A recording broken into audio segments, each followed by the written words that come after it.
Baik, Assalamualaikum warahmatullahi wabarakatuh. Kami dari kelompok 6 akan mempresentasikan eksperimen fisika klasik mengenai siklus mesin Kalor. Kami dari kelompok 6 yang beranggotakan saya sendiri, Dian Mustika dengan NIM 2003-4005, dengan rekan saya, Mia Wulandari dengan NIM 2003-4018, dengan dosen pengampu Bapak Fakur Razi, SPD MSI PhD. Baik, langsung saja untuk selanjutnya akan saya serahkan kepada Mia. Kepada Mia, dipersilakan. Baik, terima kasih kepada moderator. Sebelumnya kita harus tahu terlebih dulu bagian abstraknya. Nah, pada kali ini itu praktikum mengenai siklus mesin kalor. Mesin kalor bekerja antara dua buah reservoir atau sumber panas, yaitu reservoir panas yang bersuhu tinggi, temperatur hot, dan reservoir dingin yang bersuhu rendah, temperatur cold. Eksperimen ini dilakukan dengan menggunakan air dingin dan air panas yang dihubungkan pada sensor suhu ke software dan Pasco Capstone. Tujuannya adalah untuk menentukan prinsip kerja mesin kalor sederhana. Percobaan ini dilakukan sebanyak 10 kali percobaan dan berdasarkan data yang didapatkan, nilai efisiensi dari 10 data tersebut ada yang mencapai 16,9%. Hal itu menunjukkan adanya perbedaan yang jauh antara suhu dingin dengan suhu panasnya besar, maka nilai efisiensi sistemnya juga akan besar. Grafik yang terbentuk selama praktikum bukan jajaran genjang yang sempurna. Hal ini disebabkan karena saat menempatkan massa masih ragu-ragu atau tidak dengan cepat dan tepat, atau saat penurunan massa beban tidak secara perlahan, sehingga mempengaruhi tekanan yang berdampak pada bentuk grafik yang dihasilkan.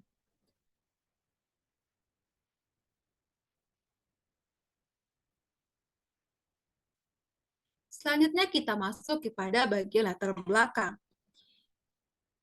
Mesin kalor bekerja antara dua buah reservoir, yaitu reservoir panas yang bersuhu T1 dan reservoir dingin yang bersuhu T2.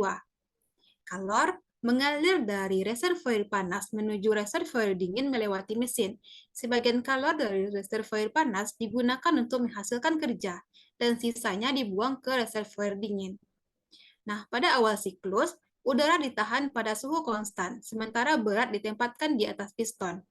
Kerja dilakukan pada gas dan panas dibuang ke reservoir dingin. Energi dalam gas kita bisa tentukan dengan delta U sama dengan NCV delta T tidak berubah karena suhu tidak berubah.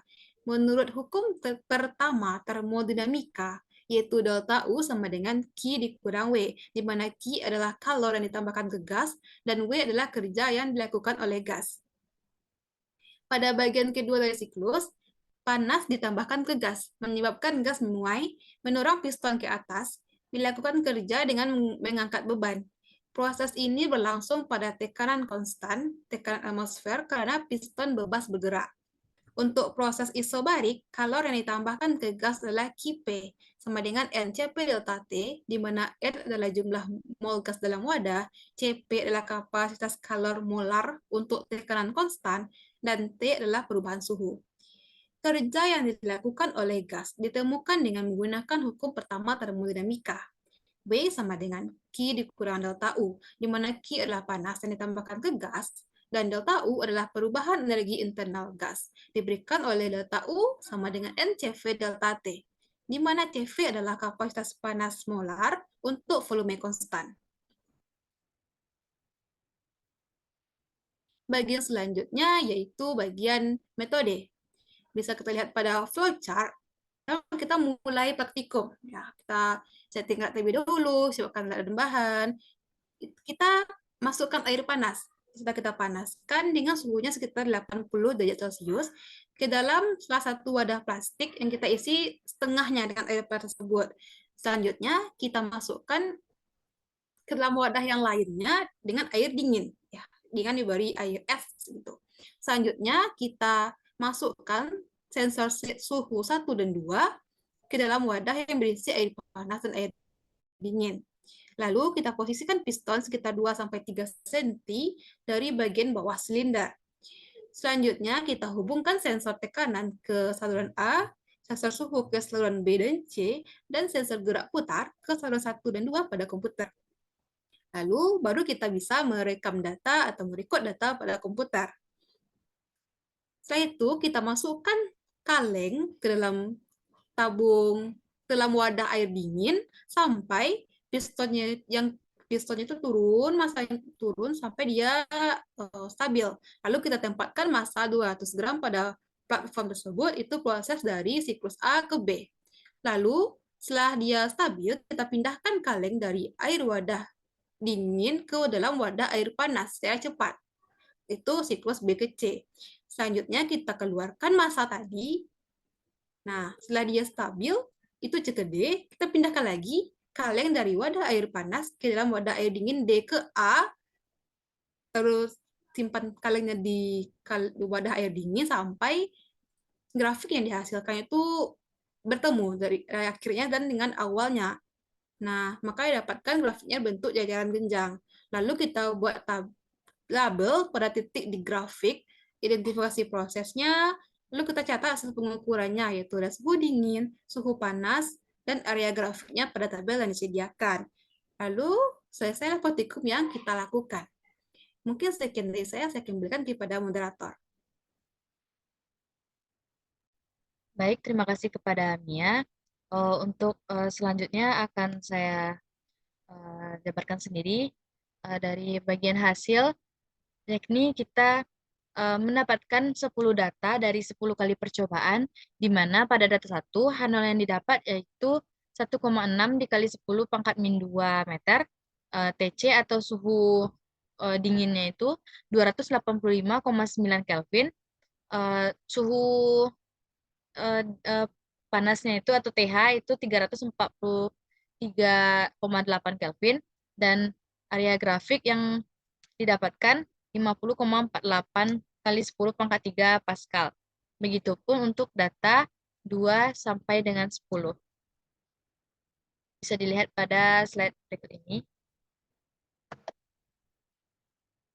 Selanjutnya kita masuk kepada bagian diskusi. Nah, di mana berdasarkan data yang didapat, nilai efisiensi 10 data tersebut kurang dari 15%. Nah, hal tersebut menunjukkan bahwa efisiensi maksimal atau bisa dikatakan sesuai dengan prinsip kerja mesin kalor. Namun pada data 1 itu nilai efisiensi yang didapat sebesar 16,9%, dikarenakan hal itu menunjukkan adanya perbedaan yang jauh antara suhu dingin dengan suhu panasnya, maka nilai efisiensi sistemnya juga akan besar. Nah, sebagaimana pada prinsip kerja mesin kalor yang menghasilkan panas dari kalor yang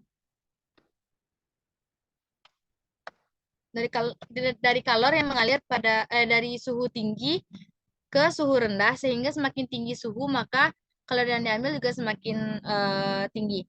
Nah, untuk itu disarankan bagi praktikan dalam pengambilan data suhu panas saat suhunya lebih dari 233 derajat Kelvin atau sekitar 80 derajat Celcius agar dapat dilihat nilai efisiensi yang maksimal. Sesuaikan pula untuk suhu dingin yang sangat rendah. Nah, pada percobaan ini, data yang diperoleh berupa grafik antara tekanan atau tinggi yang mengacu pada volume dengan rumus luas alas silinder. Dalam percobaan ini, pula mendapatkan suhu panas dan suhu dingin, di mana akan menghasilkan 4 titik sudut A, B, C, D. Nah, grafik dari A ke B dan C ke D itu proses isotermal karena mengalami perubahan tekanan dan suhu atau P sama dengan 0 atau konstan sama. Nah, sedangkan pada grafik B ke C dan D ke A itu merupakan proses isobarik akibat perubahan suhu dan tekanan yang konstan atau sama. Nah, grafik yang harus diperoleh adalah berbentuk paralel, tetapi dalam praktikan bukan jajaran genjang yang sempurna. Hal ini disebabkan karena saat penurunan massa beban tidak secara perlahan sehingga mempengaruhi tekanan.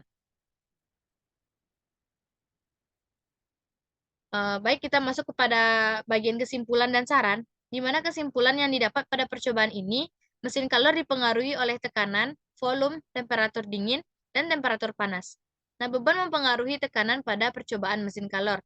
Nah, grafik tersebut memiliki 4 titik, yaitu A, B, C, dan D.